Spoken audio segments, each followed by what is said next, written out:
पिछली किस्त में आपने देखा मलिका शरारा ने अपनी कनीज को जादूगर अफरासियाब के पास अर्जी देकर भेजा और अफरासियाब ने उमरो अय्यार के कत्ल का हुक्म दिया, लेकिन उमरो अय्यार ने अपनी अय्यारी से शरारा की कनीज का रूप इख्तियार करके अपनी जगह मलिका शरारा की कनीज को कत्ल करवा दिया और फिर मौका पाकर मलिका शरारा को भी कत्ल कर दिया। और आखिर में बदिउज़्ज़मान ने रिहाई के बाद उमरों को पैसों का लालच देकर घर जाने की बजाय मलिका तस्वीर के पास जाने के लिए रजामंद कर लिया। अब आगे उधर मलिका तस्वीर का हाल ये था, बदिउज़्ज़मान का नाम उसके दिल में समाया हुआ था। वो हर वक्त उसकी सूरत के ख्याल में डूबी रहती थी। उसका जिस्म बेजान हो गया था, जैसे कोई बेरूह का मोती हो। जब मलिका तस्वीर की सहेलियों और खादिमाओं ने उसका ये हाल देखा तो उन्होंने पूछा कि उसने दिल किससे लगाया है और किस जालिम ने उसे इस हाल में पहुंचाया है। वो बोली कि बताओ, ताकि हम कोई तदबीर करें और तुम्हें उस तक पहुंचाएं। मलिका ने कहा कि मेरा कोई इलाज नहीं है, कोई दवा इस दर्द का मसीहा नहीं बन सकती। सहेलियों ने कहा कि हम आप पर कुर्बान जाएं, आप खुश हों या नाराज, लेकिन ये सच है कि आप उस कैदी के इश्क में गिरफ्तार हैं। एक सहेली बोली कि वो शख्स खूबसूरत, होशियार और दिलकश है। मेरा दिल भी उसकी जुल्फों के जाल में फंस गया है। उसकी खूबसूरती देखकर नींद उड़ जाती है और दिल उसे देखने को तरसता है। जब मलिका तस्वीर ने अपनी सहेलियों और खादिमाओं के मोहब्बत भरे कलिमात सुने तो उसने अपना हाल भी बयान कर दिया। उसने कहा कि तुम लोग कबूतर और फाख्ता की तरह शरारा के बाग के गिर्द शहर में जाओ और वहाँ की खबर लेकर आओ। एक दिन खादिमाओं ने आकर बताया कि शरारा की मौत हो गई है। उसी दौरान शहजादा और उमरो अय्यार भी वहां पहुंच गए। बदिउज़्ज़मान को अचानक एक खूबसूरत औरत नजर आई जो जेवरात से सजी हुई थी। ये मलिका तस्वीर ही थी। बदिउज़्ज़मान उसे देखकर हैरान रह गया।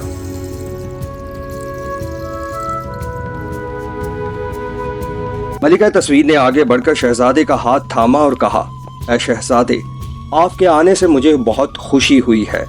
मेरा फ़ख्र है कि आप यहाँ तशरीफ़ लाए। उसने शायराना अंदाज में अपनी मोहब्बत का इजहार किया। शहजादे ने जवाब दिया कि वो भी उसकी मोहब्बत में गिरफ्तार है, उसका दिल उसके लिए तड़प रहा है। ये बातें करते हुए वो बाग में दाखिल हुए। बाग बहुत खूबसूरत था।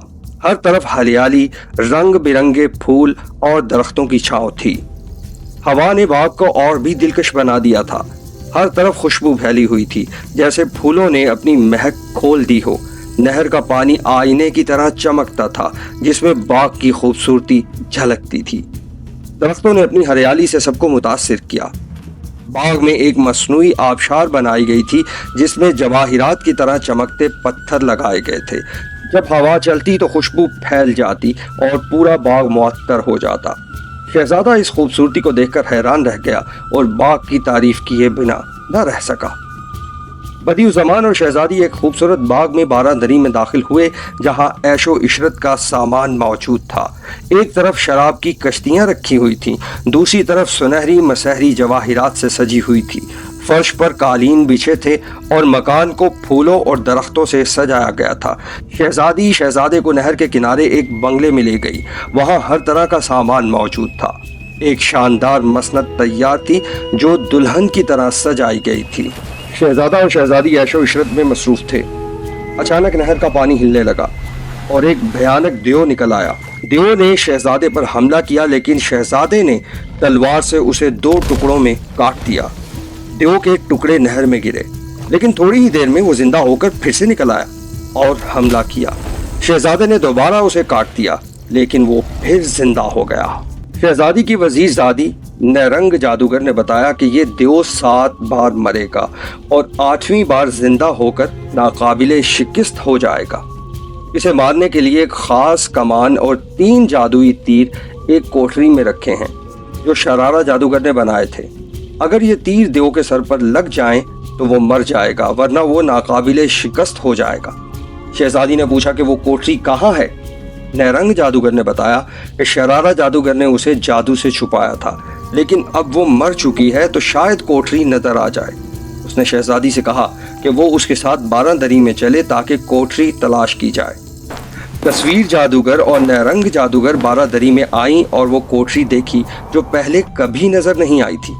انہوں نے خوشی سے کوٹری کھولی تو اس میں ایک کمان اور 3 جادوئی تیر ملے۔ شہزادی نے یہ کمان اور تیر بدیع الزمان کو دیے۔ اس وقت بدیع الزمان 5ویں بار دیو کو مار کر اس کے ٹکڑے نہر میں پھینک چکا تھا۔ جیسے ہی دیو 6ٹھی بار نہر سے نکلنے والا تھا، تصویر جادوگر نے کمان اور تیر دیے اور کہا کہ اس سے انہیں مارنا۔ جب دیو نہر سے نکلا اور شہزادے کی طرف لپکا تو بدیع الزمان نے کمان سے پہلا تیر چلایا۔ تیر دیو کے جسم میں لگا اور اس کے جسم سے شعلہ نکلا جو اسے جلا کر راکھ کر گیا۔ ایک زوردار آواز کے ساتھ دیو ہمیشہ کے لیے ختم ہو گیا۔ بدیع الزمان نے خدا کا شکر ادا کیا اور شہزادی کو تسلی دی۔ عمرو نے کہا کہ اب یہاں رہنا خطرناک ہے کیونکہ کوئی اور آفت بھی آ سکتی ہے۔ اس نے بدیع الزمان سے کہا کہ وہ فوراً یہاں سے چلے۔ تصویر جادوگر نے کہا کہ وہ بھی شہزادے کے ساتھ جائے گی کیونکہ اگر وہ یہاں رہی تو افراسیاب اسے مار ڈالے گا جب اسے یہ سب خبریں ملیں گی۔ بدیع الزمان نے اپنا گھوڑا منگوایا، شہزادی کو اس پر بٹھایا، خود بھی سوار ہوا۔ اس نے اپنے ملازموں سے کہا کہ وہ چلے جائیں اور اگر چاہیں تو عقیق گلزار سلیمانی کی طرف آ جائیں۔ اس کے بعد وہ عمرو اور شہزادی کے ساتھ باغ سے نکل کر لشکر اسلام کی طرف چل پڑے۔ ادھر افراسیاب باغ سیب میں انتظار کر رہا تھا۔ اچانک ایک بگولا شرارہ جادوگر کی لاش کو اٹھا کر لایا۔ ایک آواز آئی کہ شہنشاہ ساحران شرارہ جادوگر ماری گئی ہے۔ یہ سن کر افراسیاب حیران رہ گیا۔ افراسیاب غصے میں آ گیا اور کتاب سامری کھول کر دیکھا کہ شرارہ جادوگر کا قاتل کون ہے۔ اسے پتا چلا کہ عمرو نے شرارہ کو مارا ہے اور بدیع الزمان اور عمرو تصویر جادوگر کے باغ میں پہنچے ہیں۔ بدیع الزمان نے محافظ جادوگر کو مار دیا اور اب وہ تصویر جادوگر کے ساتھ لشکر اسلام کی طرف جا رہا ہے۔ یہ جان کر افراسیاب نے جادو پڑھا اور زمین سے ایک ساحر پیدا کیا جس کے منہ اور ناک سے آگ کے شعلے نکلتے تھے اور جسم پر چندن لگا تھا۔ اس کے کندھوں پر بت بندھے تھے۔ افراسیاب نے اس ساحر کو حکم دیا کہ بدیع الزمان اور تصویر جادوگر کو گرفتار کر کے طلسم میں قید کر دے، لیکن عمرو کو چھوڑ دے تاکہ وہ حمزہ کو یہ خبر پہنچائے اور حمزہ خوف سے یہاں نہ آئے۔ ساحر فوراً روانہ ہوا۔ اس وقت تصویر جادوگر اور شہزادہ بدیع الزمان باغ سے کئی کوس دور نکل چکے تھے۔ بدیع الزمان اور تصویر جادوگر کو ساحر نے جادو سے پکڑ لیا۔ ساحر نے عمرو سے کہا کہ وہ حمزہ کو جا کر بتائے کہ یہ طلسم ہوش ربا ہے، یہاں کوئی نہ آئے کیونکہ جو بھی بدیع الزمان کو چھڑانے آئے گا وہ گرفتار ہو کر مارا جائے گا۔ یہ کہہ کر ساحر غائب ہو گیا۔ عمرو روتا ہوا سر پر خاک ڈالتا لشکر امیر کی طرف چلا۔ وہاں حمزہ صاحب قرآن دربار میں تھے۔ عمرو نے سلام کیا اور سارا ماجرا بیان کیا۔ حمزہ صاحب قرآن نے خدا کا شکر ادا کیا کہ ان کا بیٹا بدیع الزمان زندہ ہے۔ اب وہ طلسم کو فتح کرنے کی تدبیر سوچنے لگے، لیکن سلیمان عنبرین کا مقابلہ کیسے کیا جائے؟ یہ سوچ کر انہوں نے جنگ کی تیاری شروع کی۔ ادھر سلیمان عنبرین مو نے اپنے تخت پر بیٹھ کر حمزہ کے لشکر سے مقابلے کا وعدہ کیا۔ اس نے افراسیاب جادوگر طلسم کے بادشاہ سے مدد مانگی۔ افراسیاب نے اجلال جادوگر کو 40,000 ساحروں کے ساتھ حمزہ کے مقابلے اور اسے پکڑنے کے لیے بھیجا۔ اجلال جادوگر نے شاعری کے انداز میں کہا کہ وہ شراب کے جام سے مدد مانگتا ہے کیونکہ اس کی جادو بھری آنکھیں کسی کے جادو کو ناکام بنا دیتی ہیں اور وہ اپنی فصاحت اور سحر انگیز تحریروں سے دشمنوں کو حیران کر دیتا ہے۔ ادھر سلیمان عنبرین مو نے دیکھا کہ حمزہ کا لشکر بہت بڑا ہے اور وہ اکیلے اس کا مقابلہ نہیں کر سکتا۔ اس نے اپنے ملک کے بادشاہوں کو خط لکھے۔ انہوں نے سب کو خدا کی طرف سے مدد مانگنے اور حمزہ کے دشمنوں کو مارنے کا کہا۔ اس نے دھمکی دی کہ اگر وہ مدد نہ کریں گے تو خدا ان سے ناراض ہو کر انہیں تباہ کر دے گا۔ یہ خدا کی رحم دلی ہے کہ وہ اپنے بندوں کو موقع دیتا ہے۔ سلیمان عنبرین مو نے کہا کہ خدا اپنے بندوں کو ہلاک نہیں کرتا کیونکہ وہ خواب کی حالت میں بنائے گئے تھے۔ جب خدا شراب مستی میں تھا اس وقت تقدیر کے قلم نے بندوں کو سرکش اور مغرور لکھ دیا اور اب یہ تحریر مٹائی نہیں جا سکتی۔ اس لیے خدا اپنے بندوں سے ناراض ہے اور ان سے توبہ مانگنے کو کہتا ہے، لیکن وہ توبہ بھی قبول نہیں کرتا۔ بندے کہتے ہیں کہ وہ توبہ کرتے ہیں مگر خدا ان کی توبہ قبول نہیں کرتا اور وہ سرکشی کرتے ہیں۔ سلیمان نے کہا کہ سب کو جلدی خدا کی مدد کے لیے آنا چاہیے۔ اس نے کوہستان کی سرحد کے بادشاہ کو خط لکھے کہ وہ حمزہ کے خلاف مدد کریں۔ ان میں سے ایک خط افراسیاب طلسم کے بادشاہ کو لکھا۔ اس کے ملک کی سرحد پر ایک پہاڑ تھا جس سے طلسم شروع ہوتا تھا۔ اس پہاڑ پر ایک جادوئی نقارہ اور چوب رکھی تھی۔ جب سلیمان کوئی پیغام بھیجنا چاہتا وہ اسے چوب پر لکھ کر نقارہ بجاتا۔ نقارے کی آواز افراسیاب تک پہنچتی اور وہ اپنا پنجہ سر جادوئی پرندہ بھیج کر پیغام منگواتا۔ افراسیاب نے جواب دیا کہ اسے فخر ہے کہ خدا لقا نے اسے اس قابل سمجھا۔ خدا اپنے بندوں کی عزت بڑھانا چاہتا ہے، اس لیے خود ان کے دشمنوں کو تباہ نہیں کرتا بلکہ چاہتا ہے کہ کوئی بندہ اسے کرے۔ افراسیاب نے کہا کہ وہ جلال جادوگر کو 40,000 ساحروں کے ساتھ حمزہ کے لشکر کو تباہ کرنے کے لیے بھیجے گا۔ یہ خط لکھ کر اسے پہاڑ پر پھینک دیا۔ سلیمان کا ملازم وہاں انتظار کر رہا تھا۔ اس نے خط لے کر سلیمان کو دیا۔ سلیمان اسے پڑھ کر خوش ہوا اور جنگ کی تیاری شروع کر دی۔ افراسیاب نے خط بھیجنے کے بعد جادو پڑھا۔ ایک تخت ہوا میں اڑتا ہوا زمین پر اترا۔ اس پر جلال جادوگر سوار تھا۔ اس نے افراسیاب کو سلام کیا اور عرض کی کہ اسے کیوں بلایا ہے۔ افراسیاب نے جلال جادوگر کو بتایا کہ خدا لقا عقیق گلزار سلیمانی کے قلعے میں ہے، ان کے کچھ بندوں نے انہیں ستایا ہے۔ اس نے جلال جادوگر کو حکم دیا کہ وہ ان کے بندوں کو ہلاک کر کے خدا لقا کو ان کے شر سے بچائے۔ جلال جادوگر نے ادب سے کہا ٹھیک ہے اور اپنی جادوئی ہوائی سواری پر سوار ہو کر وہاں سے رخصت ہو گیا۔ جلال کے پاس 40,000 ساحروں کی فوج تھی۔ اس کی فوج ساحروں کے پتلوں اور ہتھیاروں سے لیس تھی۔ اس کے فوجی جادوئی جانور جیسے بطخ، مور، مینا طاؤس اور دیگر سواریوں پر سوار تھے۔ وہ جادوئی ہتھیار لے کر وہاں سے چلے۔ جن میں جادو کا سامان تھا وہ سب عقیق کی طرف روانہ ہوئے۔ ادھر زمرد شاہ اور سلیمان شاہی عمارت میں تھے کہ اچانک سیاہ بادل چھا گئے، آندھی چلی، برف باری اور پتھروں کی بارش شروع ہوئی۔ سلیمان سمجھ گیا کہ کوئی ساحر آیا ہے۔ وہ اپنے امراء کے ساتھ استقبال کے لیے قلعے کے دروازے پر گیا۔ وہاں اس نے جلال جادوگر کو 40,000 ساحروں کے ساتھ آتے ہوئے دیکھا۔ سب ساحر دھوتیاں باندھے، مردے کے پتے اور دھتور کے پھل کمر پر لٹکائے جادوگر کے ساتھ چلتے آ رہے تھے۔ سلیمان نے ان کا استقبال کیا اور قلعے میں لے گیا۔ جلال جادوگر نے تخت پر بیٹھے سلیمان کو تعظیم دی اور اس کے ساتھ دائیں طرف بیٹھ کر سلیمان نے جلال کی فوج کو ایک اچھی جگہ پر ٹھہرایا اور شاہی باغ کو خالی کر کے وہاں جلال کی دعوت کا انتظام کیا۔ خوبصورت ساقیوں، گلوکاروں اور ناچنے والیوں کا انتظام بھی کیا گیا۔ لشکر اسلام کے جاسوسوں نے یہ خبریں حمزہ صاحب قرآن کو دیں۔ حمزہ بدیع الزمان کی رہائی اور طلسم کی فتح کی تدبیر کر رہے تھے۔ انہوں نے خدا کا شکر ادا کیا کہ وہ ان کا نگہبان ہے۔ عمر دربار میں موجود تھا اور بولا کہ وہ قلعہ عقیق کی سیر کرنا چاہتا ہے اور جلال کی دعوت کا تماشا دیکھنا چاہتا ہے۔ عمر نے کہا کہ وہ کوئی نہ کوئی چال چل کر اپنا دفاع کر لے گا۔ حمزہ نے کہا کہ ٹھیک ہے، جاؤ اور شروع کرو۔ حمزہ نے کہا کہ ٹھیک ہے، جاؤ اور اپنی عیاری کا کھیل کھیلو۔ عمر اپنی عیاری کے سامان سے لیس کوہ عقیق کی طرف روانہ ہوا۔ جب وہ قلعے کے دروازے پر پہنچا تو وہاں سلیمان کی فوج کے کچھ افسران حفاظت پر مامور تھے۔ عمر نے ساحر کا روپ دھارا، جولی گلے میں ڈالی، دھوتی باندھی اور کونی سے کندھے تک کپڑا باندھ کر دروازے پر پہنچا۔ افسران نے اسے جلال جادوگر کا ساتھی سمجھ کر راستہ دے دیا۔ شہر میں داخل ہونے پر عمر نے دیکھا کہ بازار بہت گرم تھا، لوگ خوشحال تھے، خرید و فروخت ہو رہی تھی اور دلالوں کی آوازیں گونج رہی تھیں۔ عمر شاہی عمارت کے قریب پہنچا اور دیکھا کہ لوگ اس باغ کی طرف جا رہے تھے جہاں اجلال جادوگر کی دعوت تھی، اور وہ بھی ان کے ساتھ باغ میں داخل ہو گیا۔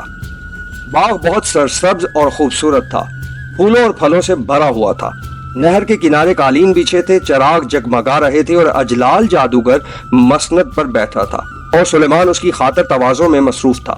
شراب کے جام چل رہے تھے۔ باغ کی خوبصورتی ایسی تھی کہ جنت کا گمان ہو رہا تھا۔ گلوکاروں کی آوازیں اور طبلے کی تھاپ سے ہر کوئی مست تھا۔ راگ اور تال سے دل پگھل رہے تھے اور محفل کی رونق دیکھنے والوں کو حیران کر رہی تھی۔ عمر باغ میں دعوت کا تماشا دیکھ رہا تھا۔ وہ اجلال جادوگر کے عقب میں جا کر کھڑا ہو گیا، ساحر کی شکل بنا لی۔ اجلال جہاں بیٹھا تھا اس کے سامنے ایک مکان تھا جس کے دروازے پر پردہ لٹک رہا تھا۔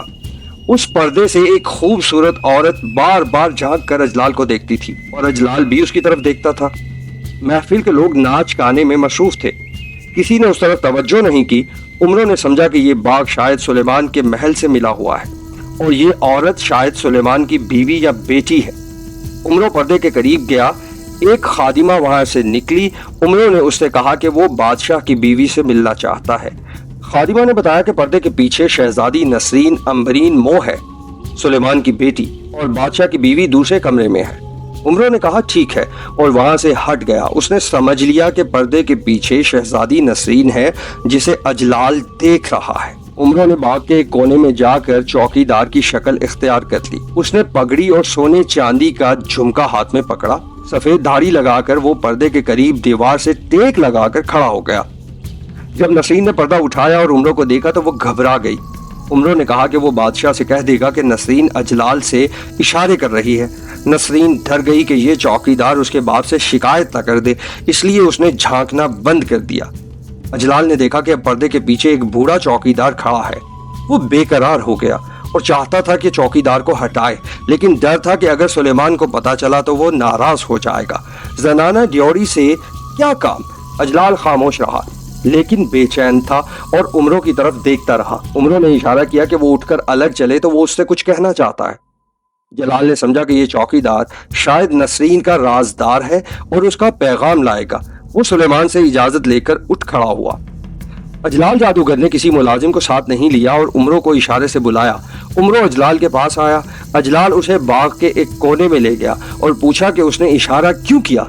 उमरों ने चौकीदार की शक्ल में कहा कि वो शहजादी नसरीन अम्बरीन मो का गुलाम है और उसने शहजादी को गोद में पाला है। शहजादी अजलाल पर फरीफ्ता है और उसने पैगाम भेजा है कि अगर अजलाल उसका आशिक है तो उसके बाप से एक अलग मकान खाली कराए। शहजादी रात को उस मकान में आएगी और अजलाल के मोतबर साहिर उसे जादू से उड़ाकर वहां से ले जाए। सुबह होते ही उसे वापस उसके कोठे पर पहुंचा दे। अजलाल ये सुनकर बहुत खुश हुआ और उसने अपनी मोतियों की माला उतारकर उमरों को दी। उसने कहा कि वो उसे माला माल कर देगा और आज ही मकान खाली कराएगा।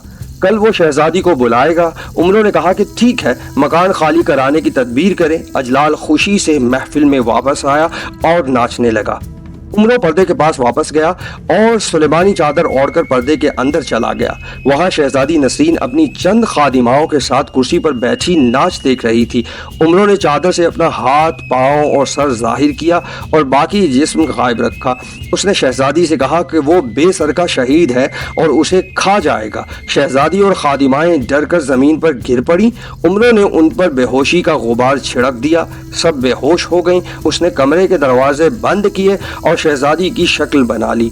उसने शहजादी के कपड़े पहन लिए और उसे जंबील में रख दिया। फिर खादिमाओं को बेहोशी का फतीला सुंघा कर होश में लाया। जब वो होश में आई तो उमरों को शहजादी के रूप में देखा जो फतीला सुंघा रही थी। कनीज़ें बोली, मलिका आलम, खुदा के वास्ते जल्दी बताओ वरना वो बला हमें खा जाएगी। उमरों मलिका की शक्ल में था। उसने कहा, दीवानियों, तुम सबसे ज्यादा ताकतवर हो, लेकिन तुम सब बेहोश हो गईं और मैं होश में रही। सब ने कहा, चाहे कुछ भी हो हम आपको यहाँ नहीं रहने देंगे। आखिरकार सब उमरों को, जो कि मलिका के रूप में था, एक दरवाजे की तरफ ले गईं। उमरों ने कहा कि वो जगह बहुत खूबसूरत थी। मकान खूबसूरती से सजा हुआ था। हर तरफ रंग बिरंगे पर्दे लटक रहे थे। शाही सामान हर जगह मौजूद था। इमारत शानदार थी। उमरों ने हुक्म दिया, मेरा पलंग तैयार करो और मसनद पर सोने की चादर बिछाओ। वो जगह नसरीन की रिहाइश गाह थी। अब अजलाल जादूगर का हाल सुनो। उसने वादा किया कि वो हमजा से लड़ने के लिए जादू का इस्तेमाल करेगा। उसने सुलेमान से कहा, मुझे शहर से दूर एक खाली मकान चाहिए।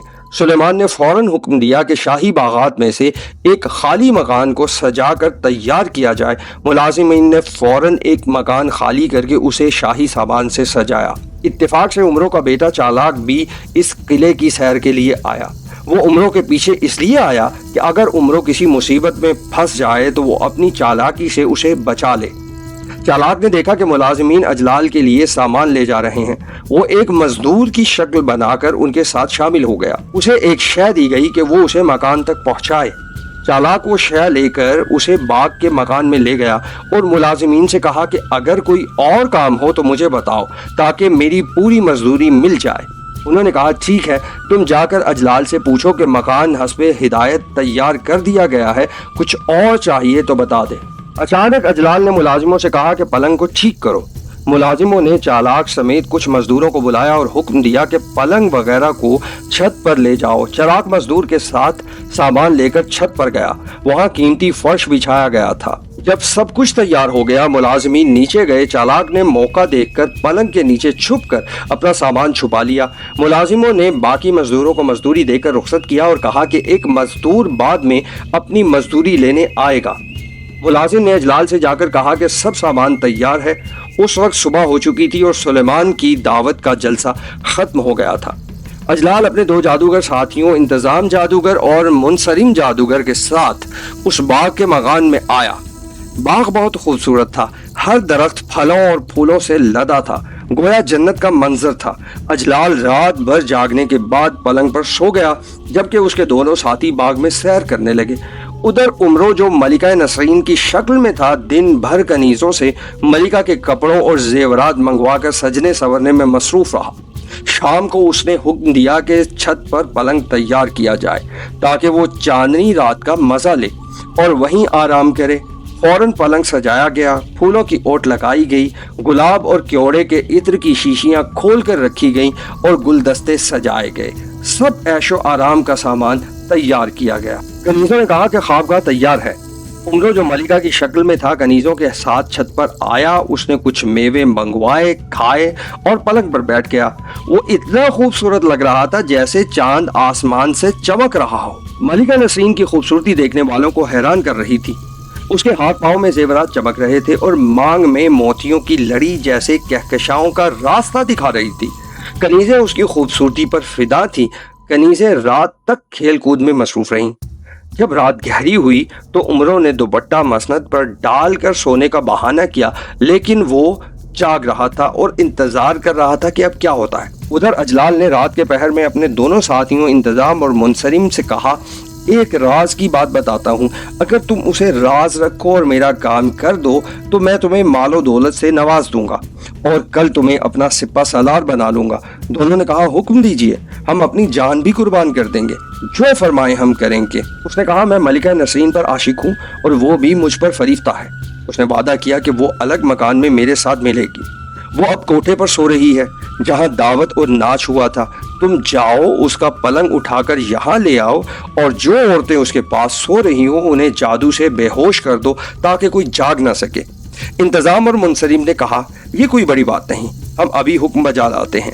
वो सर पर चादर ओढ़कर मलिका नसीन के कोठे के करीब पहुंचे और वहां देखा। उमरो अंदर से जाग रहा था। समझ गया कि अजलाल ने उसे बुलाया है। वो खामोश रहा और देखने लगा कि अब क्या होता है।